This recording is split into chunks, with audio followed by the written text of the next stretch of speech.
Welcome back to The Whole Story, where we are walking through the foundational stories of the Bible. I'm your host, Marcus.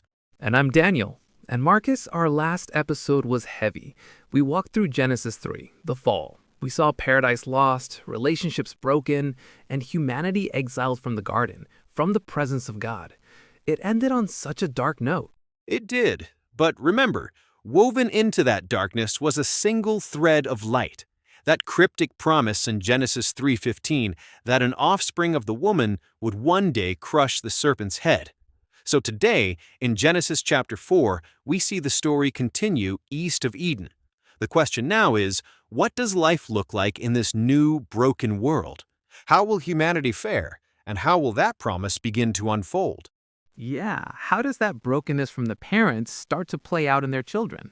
Well, the story begins with hope. Eve gives birth to her firstborn, Cain, and she says, "I have acquired a man with the help of the Lord." His name, Cain, sounds like the Hebrew word for acquired or gotten. There's a sense that she might be thinking, is this the one? Is this the promised offspring who will fix everything? That adds a layer of tragedy to what's coming. She then has another son, Abel, and they grow up to have different jobs. Cain is a tiller of the ground, a farmer. Abel is a keeper of sheep, a shepherd. That's right, and in the course of time, they both bring an offering to the Lord. This is the first recorded act of worship in the Bible. Cain brings an offering of the fruit of the ground, but Abel, the text says, also brought of the firstborn of his flock and of their fat portions. And this is the pivot point. The Lord had regard for Abel and his offering, but for Cain and his offering he had no regard. So what's the difference? Why was one accepted and the other rejected? Is it because a blood sacrifice is better than vegetables? That's the natural question to ask, but the text gives us a clue in the description. Cain brought some of his produce. It feels casual, maybe even an afterthought. Abel, however, brought the firstborn and the best parts. This indicates a difference in attitude. Abel is bringing his very best, the first and finest, in an act of reverence. Cain is just bringing something. That's a really important distinction. It's easy to read this and think God has a preference for shepherds over farmers, or that he demands blood. But you're saying the issue is entirely about the posture of the worshiper. So it's not about the what, it's about the how. It's a matter of the heart. Exactly.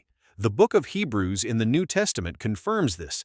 It says, "By faith, Abel offered to God a more acceptable sacrifice than Cain." It was an issue of faith. Abel's offering was an expression of trust and worship. Cain's seems to have been one of empty, grudging obligation. And Cain's reaction to the rejection is just immediate anger. He was very angry and his face fell.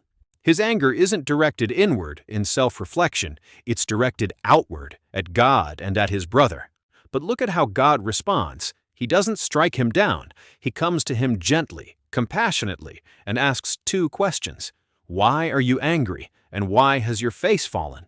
He's giving him a chance to pause, to think about the root of his anger. Exactly. And then God gives him this incredible warning. He says, "If you do well, will you not be accepted? And if you do not do well, sin is crouching at the door. Its desire is contrary to you, but you must rule over it." Wow, sin is crouching at the door. That imagery is so powerful. It's like a predator, a wild animal waiting to pounce.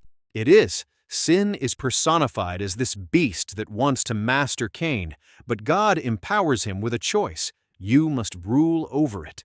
This is God's grace, offering Cain a way out before he acts on his anger. The path to reconciliation is still open. But he doesn't take it. He doesn't. He lets the beast in. The next verse is chilling in its simplicity. Cain spoke to Abel his brother, and when they were in the field, Cain rose up against his brother Abel and killed him. Just like that.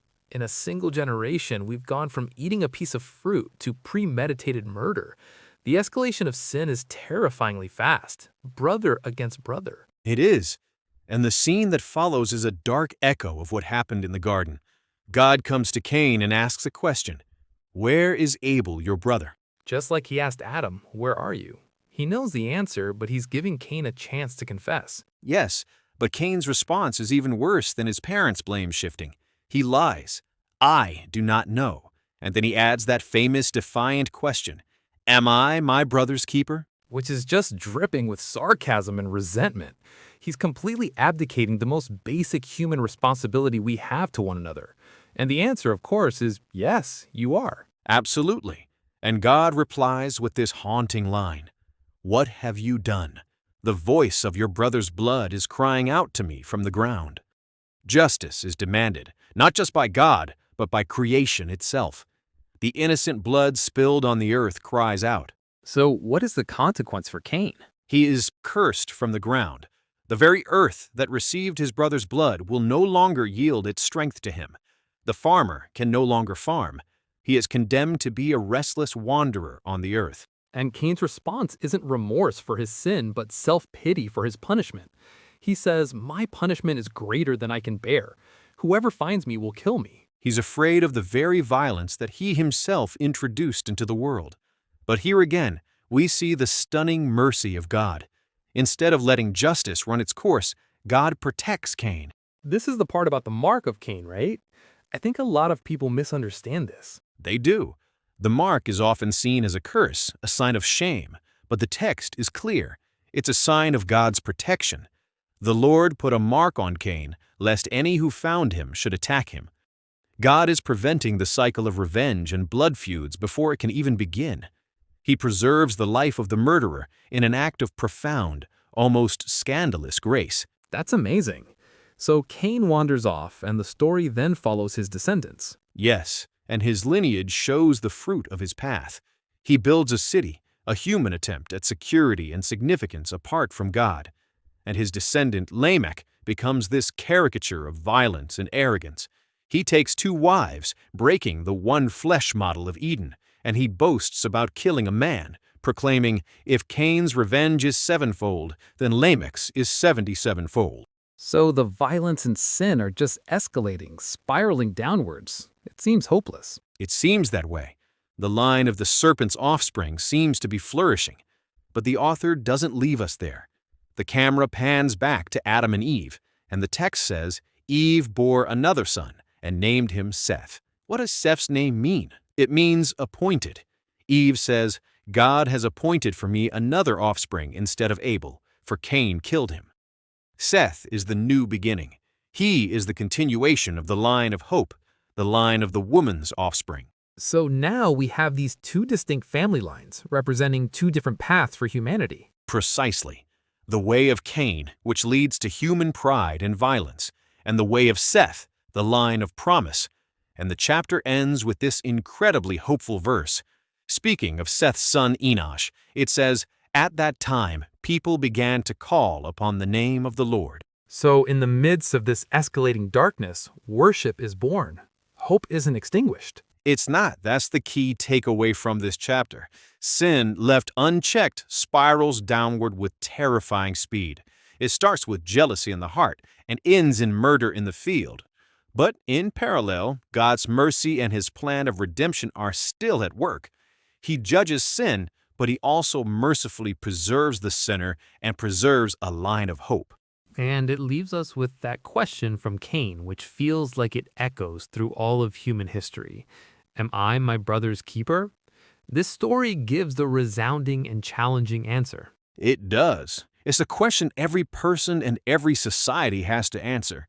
But as we'll see, the way of Cain, the path of violence and pride, begins to overwhelm the earth, leading to a catastrophe that will reshape the world. Join us next time as we continue through Genesis 5 and into the story of Noah, the flood, and a world so corrupt that God decides to start over.